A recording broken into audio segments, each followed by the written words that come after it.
and the people was crying and stuff, and I was like, what the fuck? And I found these videos. Some type of way those videos disappeared off my computer, and they all disappeared off YouTube. Nobody's never heard nothing about those videos. And it was somewhere in Georgia. Yeah. Georgia, like between the Russian and Ukrainians. Yeah. I don't know if it's East Georgian or West or the western part of Georgia. But that's where our highest in Georgia is where our highest spy agency is in Georgia. But that's where the Rothschilds, like the Rothschilds, their family, they're like the bloodline. They basically They own marry, banks. they own banks and all those stuff. Well, that's where their head spy agency is right there in Georgia.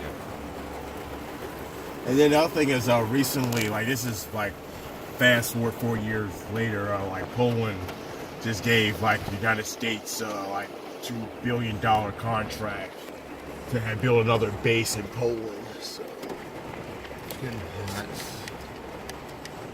So how much money do your team, does our team need to be able to fight the rebels and the different terrorist groups that's going through that we are trying to get through? I mean, like from what I remember, some of the it's like it was $1 million. Like George Soros funded like millions of dollars to the opposition forces. So that's a lot of money. Like you would have to look that up to see how much money. Well, I can have do you know where okay, over in the east side of Ukraine, there's a warehouse. I'm gonna have like weapons dropped off there. Well, if we got the George Soros money, then sure. I mean, like I said, we gotta like find out how much George Soros gave to opposition forces.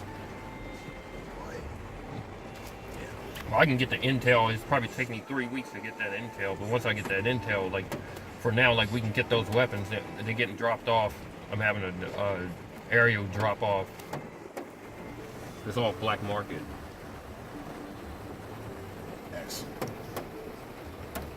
There's all one. None of those weapons are marked or any. There's no U.S. Department packaging or markings on those weapons, so they'll never know where they came from. Well, with the Syria incident, like we like some of the videos that were on YouTube, like some of the weapons did have U.S. registry, and like that is kind of like you don't want that showing up on YouTube or just on Twitter or somewhere.